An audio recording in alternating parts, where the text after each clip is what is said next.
MCom final एबीएसटी के students के लिए मोहनलाल सुखाड़िया यूनिवर्सिटी में कंपलसरी पेपर आईएफआरएस के अंतर्गत यूनिट नंबर 4 में आईएफआरएस 10 का पार्ट नंबर 2 स्टूडेंट्स मैं आप लोगों के साथ आज के इस वीडियो में डिस्कस कर रही हूँ।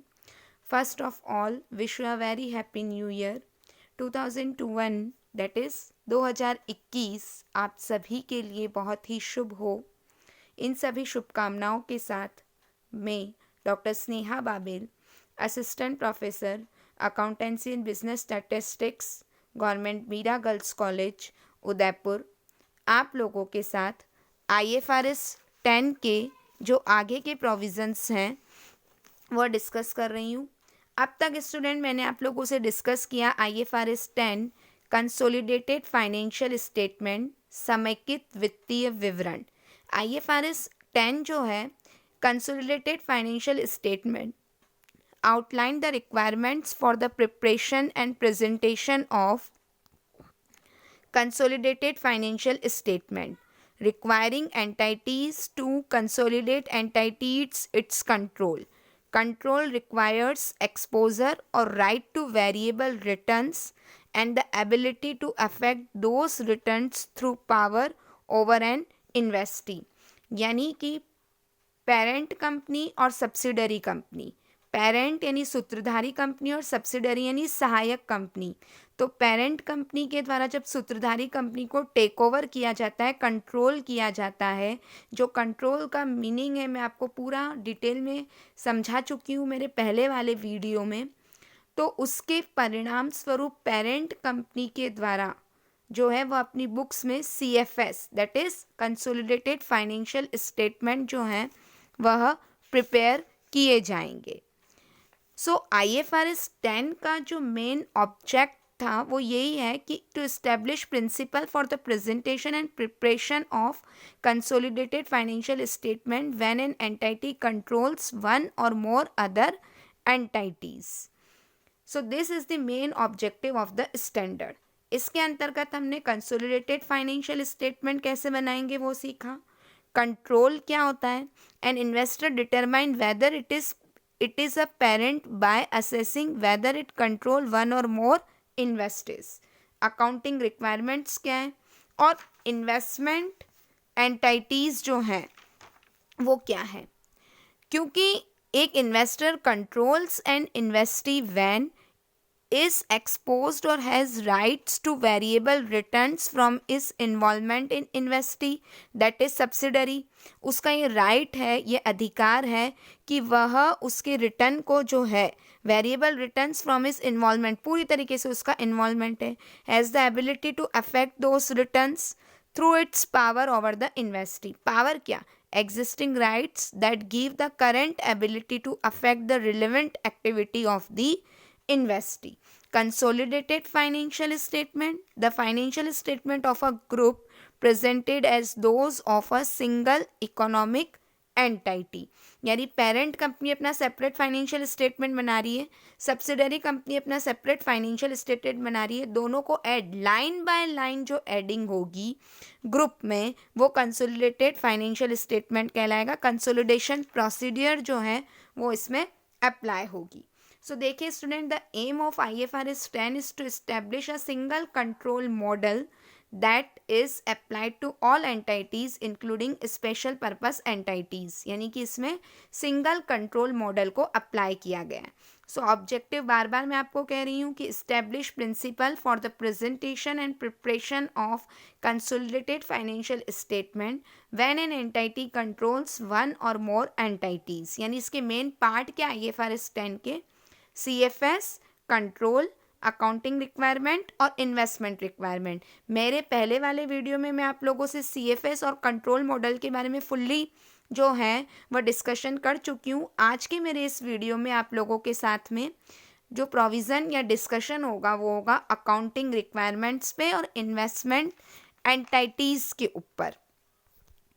अब हम बात करते हैं accounting requirement. So accounting requirement consolidation procedure से related, uniform accounting policies, measurement, potential voting rights, reporting date, disclosure and accounting treatment of non-controlling interest and accounting treatment of loss of control. Consolidation procedure के अंतर्गत combine कीजिए assets, liability, equity, income, expenses and cash flows of the parent and it's subsidiary.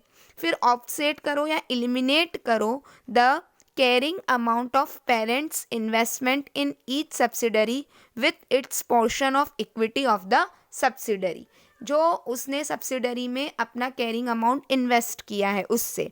फिर third, eliminate करिए आप या offset करिए in full of all intra group transactions and balances. जो भी इंट्रा ग्रुप आपस में जो कॉमन डेटर्स थे, कॉमन बिल्स पेबल हैं, कॉमन बिल्स रिसीवेबल हैं.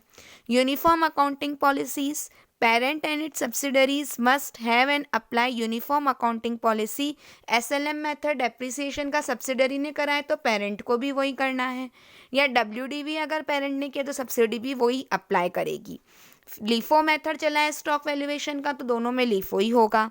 If not appropriate adjustment are made when preparing the consolidated financial statement to ensure conformity. Measurement.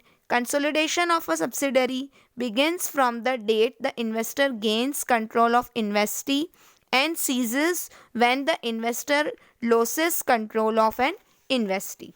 Potential voting right.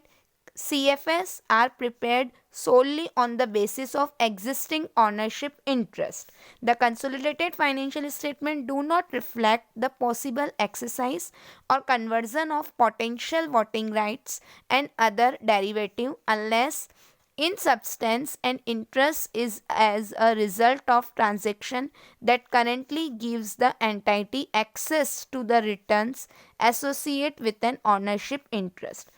Reporting date. Parent and its subsidiaries must have the same reporting date.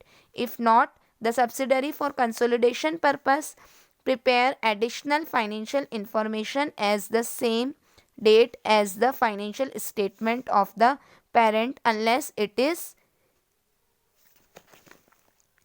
impracticable to do so.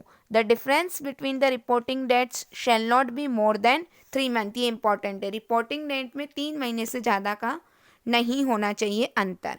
अब non controlling interest जिसे कि minority interest भी कहते हैं, यानी 70% यदि parent ने subsidiary में करी है तो जो स्टूडेंट 30% है that is NCI non controlling interest. A parent must present NCI in the CFS within equity separately from the equity owners of the parent. Changes in a parent ownership interest in a subsidiary that do not result in the parent losing control of the subsidiary are equity transaction. अब loss of control.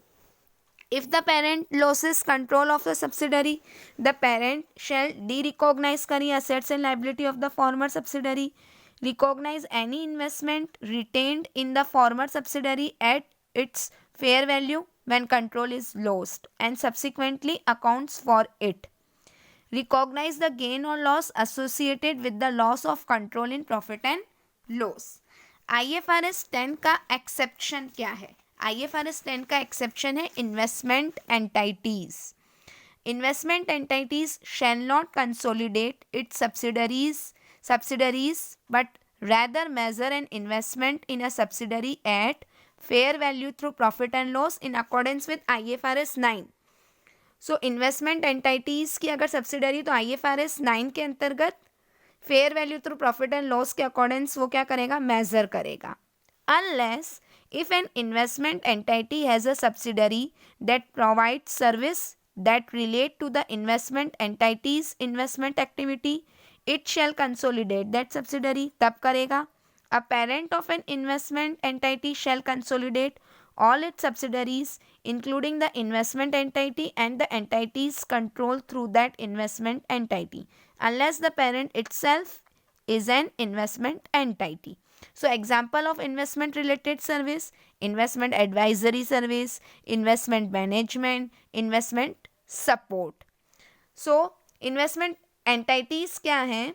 Obtain funds from one or more investor for the purpose of providing those investors with investment management service. Commits to its investor that the business purpose is to invest funds solely for returns from capital appreciation, investment income, or both. Measure and evaluate the performance of substantially of all investment on fair value basis. So, main characteristics of investment entity: it has more than one investment, it has more than one investor, the investors are not related party to the entity, and it has ownership interest in the form of equity or similar interest. So, the exception of IFRS 10 is investment entity. ये IFRS 10 का अपवाद है.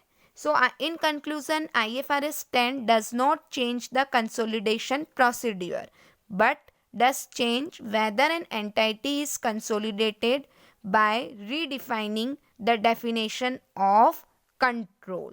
So, this is the main provisions of IFRS 10. Students, हर मेरे video के साथ मैं आपको रोज का एक असाइनमेंट भी दे रही हूँ.